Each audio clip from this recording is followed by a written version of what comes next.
Hello, what's up mga sipa?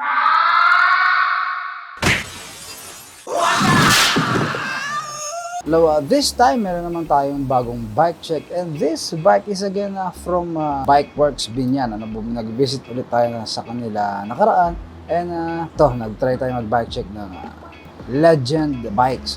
They have their Facebook page, their Instagram.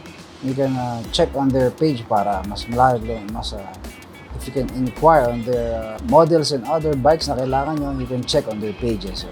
So this specific bike is a Legend Bigbang. Wala pa akong masyadong makikita dito sa web, And thankful tayo sa Bikeworkx sa pag-support sa ating channel para makapag-bike check ng mga ganito klaseng bike, And again, let's start from its frame. And from its frame, it has a matte black combination with internal cabling provision, And yun nga, it's a 29er and made from alloy 6061.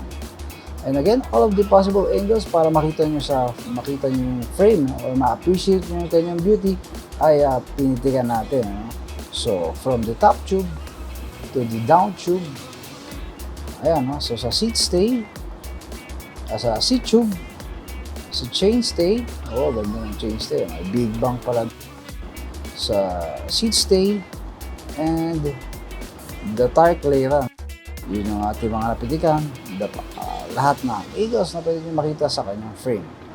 Next would be the fork. For the fork, it has a 29er na may manual lockout na fork, So Legend din yung brand ng kanyang fork. At yun, naka-QR pa siya. And I think this is just a budget bike kaya naka-QR pa. Next would be the cockpit. The cockpit has a Legend cockpit with the hydraulic brakes. Expert specific brand ng kanyang hydraulic brakes with shifters Ltwoo A5. Pati yung kanyang seat post and saddle is branded as Legend. Next would be the drivetrain. It has a 3x setup na pro wheel ang kanyang crank. Ito naka Ltwoo A5 na RD and FD, which is a 9-speed setup. So with this, you have a 3x9 setup drivetrain. Tires and rims, it has a Legend rims at the 29er tires na nakalimutan ko. Hindi ko makita yung brand niya, Hindi makita yung brand ng tires, Pero ayun na nga yun, ito sa 29er tire. And for the rotors and the calipers, it has a hydraulic calipers and 160mm of rotor, front and rear. And lastly, for the hubs, meron tayong Hao Force na hubs, which is an alloy hub. And I hope sealed bearing na. Wala ka tayo masyadong details pagdating sa hub. Another pitik of the bike.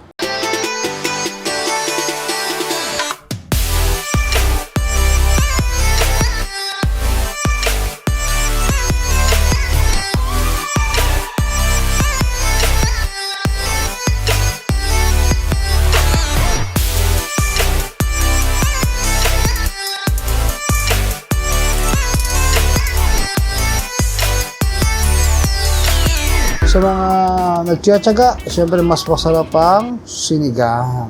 Ewan ko sa inyo ba't gusto nyo ng nilaga, Pero syempre para sa akin mas malasa ang sinigang. Okay? Again, this will be all for now mga kasipa, and I hope to see you on the next video.